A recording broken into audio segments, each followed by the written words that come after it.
Hi guys, this is like a remake of the video I published yesterday. However, YouTube had removed the video. The YouTube community had identified the video as inappropriate or offensive to some audiences.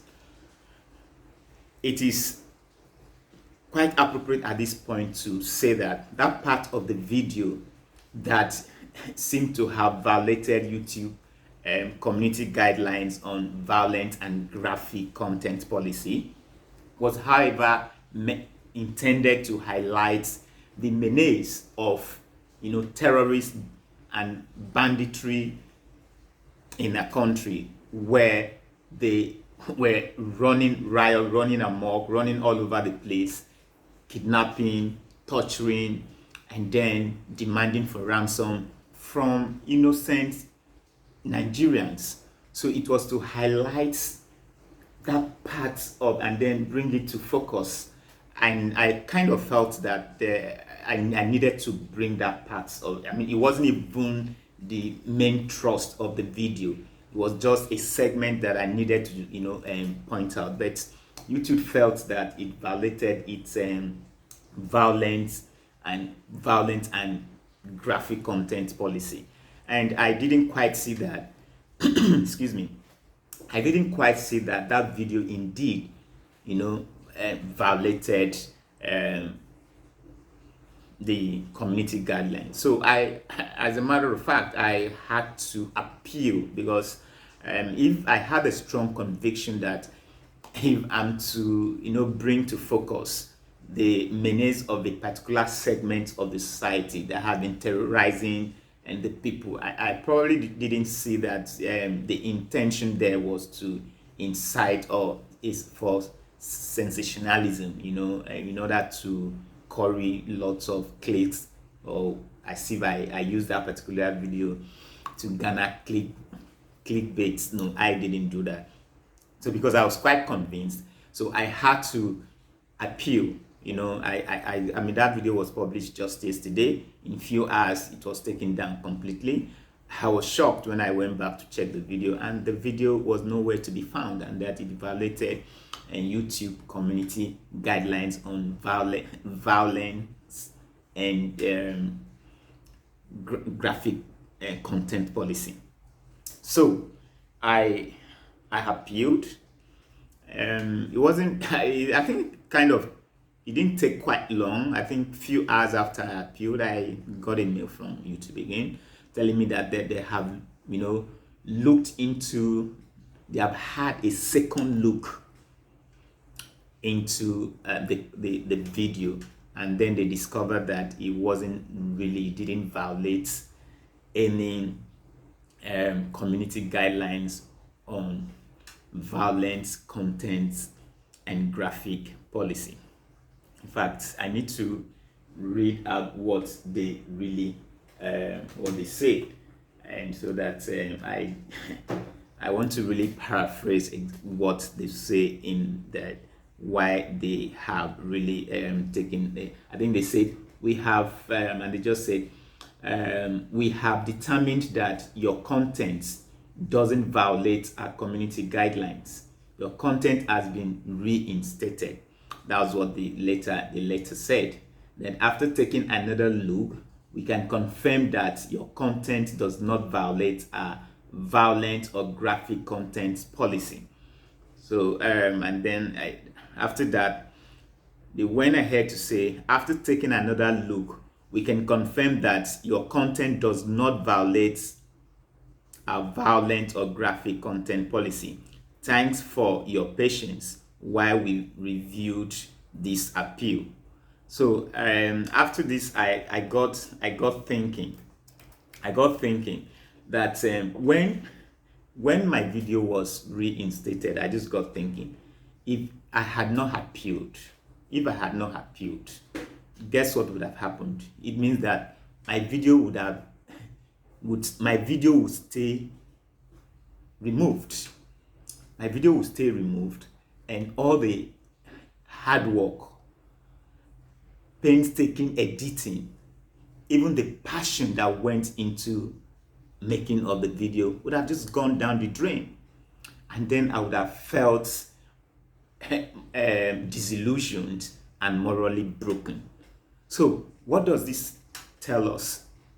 That sometimes when you are the visionary, when you are the one telling the story, when you are the one seeing the story, seeing the vision, some other person might not see what you're seeing. So if the other person or other people have contrary views to what you're seeing, and then it is, and you're quite convinced, you have that strong conviction that what you have done is the right thing, of course you can stage a mild protest. You stage a mild protest because you let people know that what, after all, you don't allow people to create and write your story for you. You are the creator of that your story. You see what they can't see, so they can't come to tell you that they see better than you see. So it is for you to have that confidence, that belief that what you have done, the story you have written, you can very well stand by that story, because you don't allow people to create and write your story. They can't see what you are saying. So it is the onus is on you to let them know that you're sure of what you're doing, because they say what is worth doing, it is indeed worth doing well. So I imagine if I had after getting the mail, I like, oh, and my video removed with, and then I had just kept quiet, what would have happened? I mean, so many people have seen the video, and then some were also on the process of viewing the video, only for them to maybe get there and realize that the video has been taken down. So I felt relieved that my appeal got approved, and that I believed in what I did, and I saw that there was nothing so violent in that video other than to bring to focus the menace of people terrorizing our law-abiding citizens, making so much money from them because the system has failed them, and then they keep torturing them, make them go through life things that they probably never imagined someone can dish it out to them. So I felt as a media person that I needed to bring that to the fore without any intention of sensationalism or for clickbait or whatsoever. I just wanted to bring that to the public, so that the public will be aware.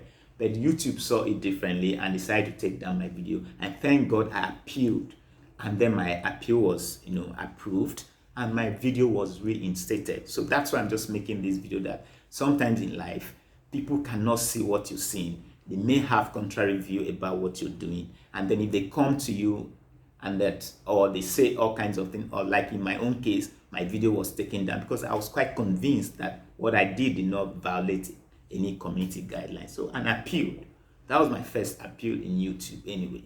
So I had to appeal, and in hours my appeal got approved and my video was reinstated. So that's the video. And then the second video the second issue I want to bring up, it's the issue, when it comes to me and politics, when it comes to politics, I mean, this is the season. Why can't we talk about it? Why can't we? What are we living for? We allow people. We just hand over our destiny, our collective destinies, to people to control, to regulate, to bring out policies that can make or mouse. And then someone will tell me, why are you always talking about politics? Politics will shape the policies of this country. Who are the people making these policies? Are politicians. So why can't you be interested in what they do? So we need to be interested in what they do, because for goodness sake, one policy like this, like I said, can make or mar you. So we have to follow them, like they say in my country, Nigeria, bumper to bumper. And that's exactly what I'm doing. Now, what I want to talk about is just This is going to be just a very short video. It's Atiku's running mate, Alhaji Abubakar Atiku's running mate. At first, all the permutations that, okay, being from Atiku being from Northeast, and I think is not a Muslim Northeast, and all permutations were that he was going to pick someone from either South or Southeast, and then one name just was prominently mentioned, and that name was the loquacious governor called Governor Wike. Of course, we know Wike now. Wike is very loquacious, very, anyway, I would say is logoric. So logoric is someone that has mouth diarrhea. You know what diarrhea is now. So logoric, it talks, is very mouthy. So of course we had thought that he would, considering the fact that he came very close. He came second in the last PDP National Convention. So one would have thought that because of that popularity, politics is a game of number, that Atiku would want to go for him. But then Atiku was one, because if you look at the personality of Nyesom Wike, he doesn't have a presidential personality. He has this very unpresidential attitude. You see the way he talks, unguarded. It's someone I would describe as being crude, uncouth, and uncivilized. So he doesn't know when to talk. He don't know how to talk. He doesn't even know the appropriate time to say things that he would say. And of course, I'm sure Atiku must have noticed all that in him. And then you don't need to bring someone to your administration. In the presidency, someone that will represent you when you're not there, someone that will become commander-in-chief if you're not there, and then the person happens to be a bit unruly, uncouth, crude, and very inappropriate to be the second in command of the armed forces in this country. And I'm sure Atiku noticed that, and then maybe the very last minute it was changed, and then the calm,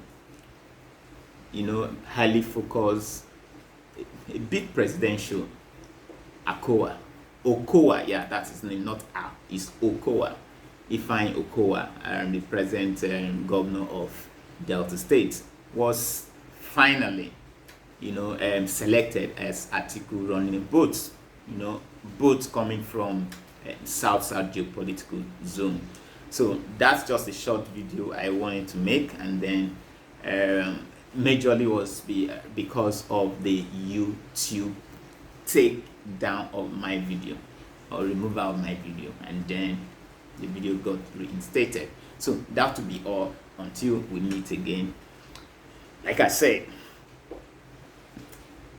stay politically aware, because Aristotle once said it is only a beast or a non-human that would not be interested in politics. So stay awesome while I see you in a bit.